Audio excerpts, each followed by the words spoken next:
America द्वारा tariff दरों में बदलाव का निर्णय अंतर्राष्ट्रीय व्यापार और कूटनीति के लिहाज से महत्वपूर्ण माना जा रहा है। 25% से घटाकर 18% किया गया टैरिफ और रूस पर लगाई गई 25% टैरिफ पेनल्टी को हटाना, दोनों ही कदम वैश्विक आर्थिक संतुलन, रणनीतिक हितों और राजनीतिक दबाव के संदर्भ में देखे जा रहे हैं। सबसे पहले 25% से 18% टैरिफ घटाने का उद्देश्य वैश्विक व्यापार में आई सुस्ती को कम करना माना जा सकता है। ऊंचे टैरिफ से आयात महंगा होता है, इसका सीधा असर उपभोक्ताओं और उद्योगों पर पड़ता है। टैरिफ में कटौती से अमेरिकी कंपनियों को सस्ता कच्चा माल और इनपुट मिल सकता है, जिससे उत्पादन लागत घटेगी और महंगाई पर भी कुछ हद तक नियंत्रण संभव है। साथ ही यह कदम उन देशों के साथ व्यापारिक रिश्ते सुधारने की कोशिश के रूप में भी देखा जा रहा है, जिनके साथ अमेरिका के हालात पिछले कुछ वर्षों में तनावपूर्ण व्यापार के रूप में रहे। दूसरी ओर उस पर लगाई गई 25% टैरिफ पेनल्टी को हटाना कहीं अधिक राजनीतिक और रणनीतिक संकेत देता है। यह फैसला ऐसे समय में आया है जब वैश्विक स्तर पर ऊर्जा सुरक्षा, भू राजनीति को लेकर समीकरण तेजी से बदल रहे हैं। रूस एक बड़ा ऊर्जा आपूर्ति करता है और उस पर लगे टैरिफ से वैश्विक ऊर्जा कीमतों पर दबाव पड़ता था। पेनल्टी हटाने से न केवल ऊर्जा बाजार में स्थिरता लाने की कोशिश दिखाई देती है, बल्कि यह संकेत भी मिलता है कि अमेरिका अपने कुछ कड़े आर्थिक रुख की समीक्षा कर रहा है। हालांकि इन फैसलों की आलोचना भी हो रही है। आलोचकों का मानना है कि टैरिफ में ढील देने से घरेलू उद्योगों को नुकसान हो सकता है, खासकर वे उद्योग जो पहले आयात पर ऊंचे शुल्क के कारण सुरक्षित थे। वहीं रूस पर पेनल्टी हटाने को कुछ लोग नैतिक और राजनीतिक दृष्टि से गलत ठहराते हैं, क्योंकि इससे अमेरिका की सख्त विदेश नीति कमजोर पड़ती दिख सकती है। कुल मिलाकर अमेरिका का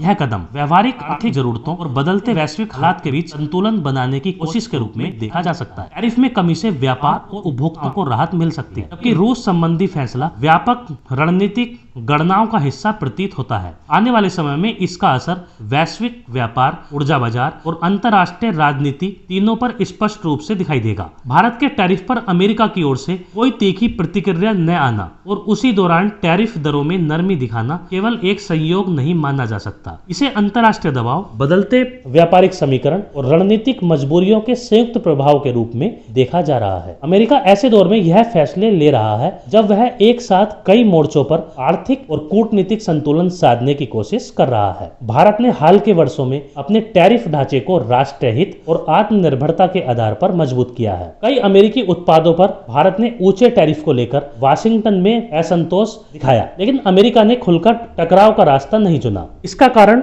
यह है कि भारत अब केवल एक व्यापारिक साझेदार नहीं, बल्कि इंडो पैसिफिक रणनीति का अहम स्तंभ है। चीन को संतुलित करने की अमेरिकी रणनीति में भारत की भूमिका निर्णायक मानी जाती है। ऐसे में टैरिफ को लेकर भारत पर सख्त रुख अपनाने से रणनीतिक रिश्तों को नुकसान पहुंचाने का खतरा था। यही वजह है कि अमेरिका ने दबाव के बावजूद प्रतिक्रिया सीमित रखी। दूसरा बड़ा कारण यूरोप का दबाव है। यूरोपीय संघ और उसके प्रमुख देश लंबे समय से अमेरिका के साथ व्यापक फ्री ट्रेड एग्रीमेंट या कम से कम टैरिफ में ढील की मांग कर रहे थे। यूरोप को अमेरिकी संरक्षणवादी नीतियों से नुकसान हुआ, खासकर स्टील, ऑटोमोबाइल और टेक सेक्टर में। ट्रांस अटलांटिक रिश्तों को मजबूत बनाए रखना अमेरिका के लिए अनिवार्य हो गया है, क्योंकि यूक्रेन युद्ध, रूस पर प्रतिबंध और चीन के बढ़ते प्रभाव के बीच यूरोप अमेरिका का सबसे भरोसेमंद सहयोगी बना हुआ है। ऐसे में अमेरिका पर यह दबाव बढ़ा कि वह अपने कठोर टैरिफ रुख में नरमी दिखाए। इसके अलावा घरेलू अमेरिकी दबाव भी अहम रहा। महंगाई, सप्लाई चेन में रुकावट और उद्योगों की बढ़ती लागत ने सरकार को सोचने पर मजबूर किया कि ऊंचे टैरिफ अब फायदे से ज्यादा नुकसान पहुंचा रहे हैं। अमेरिकी कंपनियां खुद चाहती थीं कि आयात सस्ता हो और वैश्विक बाजारों तक पहुंच आसान बने। भारत के टैरिफ पर चुप्पी और यूरोप से फ्री ट्रेड एग्रीमेंट का दबाव, दोनों ने अमेरिका को एक तरह से रणनीतिक नरमी अपनाने के लिए मजबूर किया। यह फैसला कमजोरी से अधिक व्यवहारिकता का संकेत है, जिसमें अमेरिका ने टकराव के बजाय संतुलन और दीर्घकालिक हितों को प्राथमिकता दी है।